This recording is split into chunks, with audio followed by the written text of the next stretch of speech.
শাস্তরে কয় পুরাতন চাউল বলে ভাতে পারে। এগুলো বুড়া মানুষক দিয়ে কাম করলে আমার সারাটা জীবন নষ্ট হয়ে যাবে। বছরে 50 থেকে 1 লাখ টাকা কামাই হয়, সেই টাকা দিয়ে কি হয়? সংসারই চলে না আমার। আব্বা মরে যাওয়ার আগে কয়ে গেছিল করিম চাচাক যেন কামত থেকে না বাদ দেই, তাক যেন ম্যানেজার পোস্টেই থুই। কিন্তু করিম চাচার যে বয়স হয়ে গেছে তাই তো কোনো কামের লোকই লয়, সব কাম অন্য লোক দিয়ে করে নেয়। তাহলে তার ম্যানেজার পোস্টে থাকার দরকার কি? না, এগুলো হিসেব করলে আমার হবার লয়। আমার তাড়াতাড়ি বড় লোক হওয়া লাগবি, যাক দিয়ে কাম হবি তাকে আমি ম্যানেজার বানামো। শোন অ্যাটম, তোর কাজে আমি খুশি হছি। তুই যে এত সুন্দর করে অফিসের সব কাজ করিস, সেজন্যে তোকে আমার খুবই পছন্দ। আমি তো খালি আমার দায়িত্ব পালন করি, এটা তো আমার কর্তব্য। আপনি আমাক যে কাজ জিঙ্কে করে করবের কন, আমি তো সিঙ্কে করেই করার চেষ্টা করি। সেই জন্যই তো আমি তোর কাজে খুশি হয়ে তোকে আমি ম্যানেজারের দায়িত্ব দিলাম। আজ থেকে তুই আর সাধারণ কর্মচারী লোস, তুই আজ থেকে ম্যানেজার। আমি বিশ্বাস করি আমার এই কোম্পানি এখন থেকে আরো উন্নত হবি। আপনি যা ভালো মনে করেন তাই হবি। তাহলে কাল থেকেই কাম শুরু করে দে নাকি? আচ্ছা স্যার, ঠিক আছে, সমস্যা নাই। বাবা আসিফ, আমি তো তোমার খুব বিশ্বস্ত একজন লোক আছিলাম, কিন্তু তুমি আমাক ম্যানেজারের পোস্ট থেকে বাদ দিলে। কতদিন থেকে এই কোম্পানিটা আমি আগলে থুইছি, আর তুমি হঠাৎ করে আমাক ম্যানেজারের পোস্ট থেকে বাদ দিলে। একবারও চিন্তা করলে না চাকরিটা আমার চলে গেলে আমার সংসার কেমনে চলবি?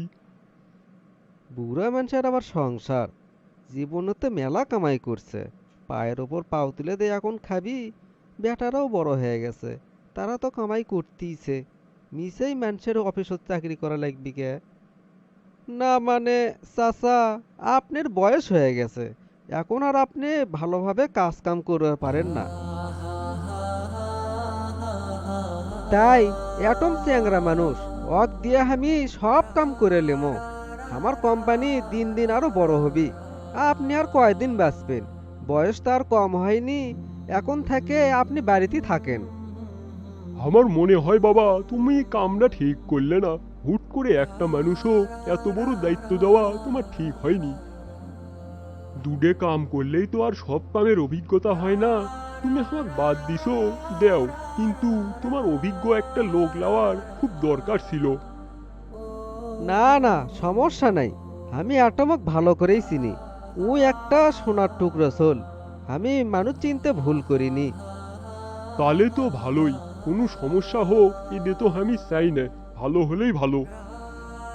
থাকো বাবা, আমি তাহলে এখন আসি। তুমি ভালো থাকলেই ভালো। আমি এই অফিসত চাকরি করছি তোমার বাপ বেঁচে থাকতে হিনি, সেই জন্যে মেলা স্মৃতি জমে আছে এই অফিসের সাথে।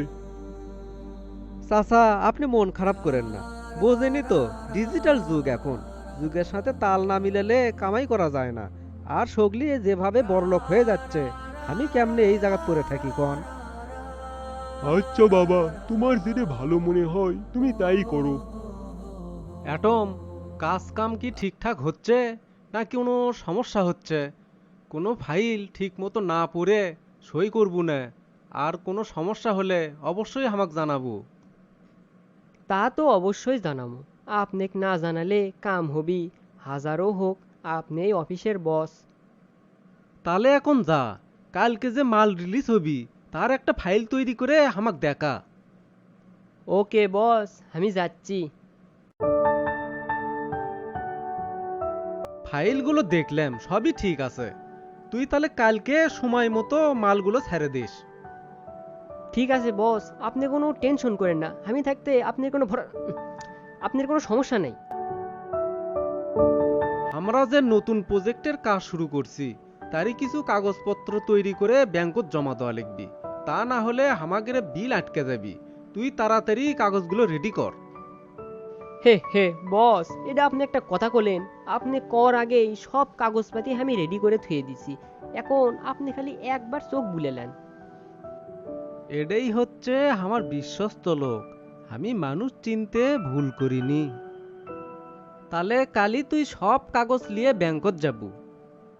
এগলে কাগজ জমা দিলে ব্যাংকত থেকে 50 লাখ টাকা দিবি, সেই টাকা দিয়ে নতুন প্রজেক্ট শুরু করমো। আমার অনেক দিনের স্বপ্ন, স্বপ্নটা এবার পূরণ হবি। ওকে বস, আপনি কোনো টেনশন করেন না, সময় মতো কাগজপাতিও জমা হবে আর ব্যাংকত থেকে টাকাও আপনি টেবিলের ওপর চলে আসবি। 50 লাখ টাকা, এত টাকা তো আমার বাপের জন্মে কেউ দেখেনি। এই টাকাগুলো যদি আমার হয় তাহলে তো আমি বিশাল বড় লোক হয়ে যাবো। আমি টাকাগুলো নিয়ে এই এলাকা ছেড়ে অন্য এলাকা চলে যাবো, যেটি গেলে আমাকে কেউ খুঁজে পাবি না। সেই একটা বুদ্ধি আছে মাথার, এই বুদ্ধিটা কাজে লাগায় দেখা যাক বড় লোক হওয়া যায় নাকি।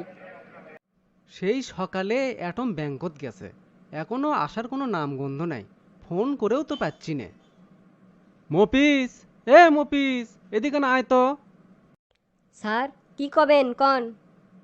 অ্যাটম সেই সকালে গেছে, ওর কোনো খোঁজ নাই। তুই এক কাম করতো, তুই তো অ্যাটমের বাড়ি চিনিস, ওর বাড়ির যায় এনে খোঁজ লেতো, ওর কি কিছু হলো নাকি। তাড়াতাড়ি যাবো, তাড়াতাড়ি আসবো, ওর খোঁজ না পাওয়া পর্যন্ত আমি তো শান্তি পাচ্ছি না। স্যার আমি এক্ষুনি যাচ্ছি স্যার। স্যার অ্যাটম ভাই তো বাড়িত নাই, বাড়ির থেকে সব জিনিসপত্র নিয়ে কোনটি ব্যান গেছে সেটা কেউ জানে না। কি কোষ, তোর কি মাথা ঠিক আছে নাকি আমার সাথে ফাজলামি শুরু করছু? আমি কি আপনার সাথে ফাজলামি করবার পাই? আমি সত্যিই করছি। অ্যাটম ভাই যে বাড়িতে থাকিচ্ছিল সেই বাড়িওয়ালাই হামাক কলো অ্যাটম ভাই সকালে তার সব জিনিসপত্র নিয়ে কোনটি ব্যান চলে গেছে।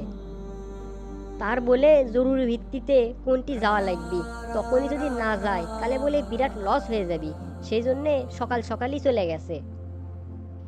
আমার তো সব শেষ হয়ে গেছে রে মফিস, এতদিনের স্বপ্ন আমার তো ধূলিসাৎ হয়ে গেল রে। কি হচ্ছে স্যার? মফিস রে, উই তো আমাকে একবারে মাটির সাথে মিশে দিয়ে গেছে, আমার তো সব শেষ করে থুয়ে গেছে রে। কি করছে অ্যাটম সেটা কোন? উই আমার 50 লাখ টাকা নিয়ে চলে গেছে রে, আমি তো এখন শেষ। এখন আফসোস করেই কি লাভ? আপনি তো মুরব্বীরা সাবধান করছিল, আপনি শোনেননি, এখন বোঝেন ক্যাঙ্কা লাগে। তুই হামাক আর কাটা ঘায়ে নুনের ছিটে দিস না রে মফিস।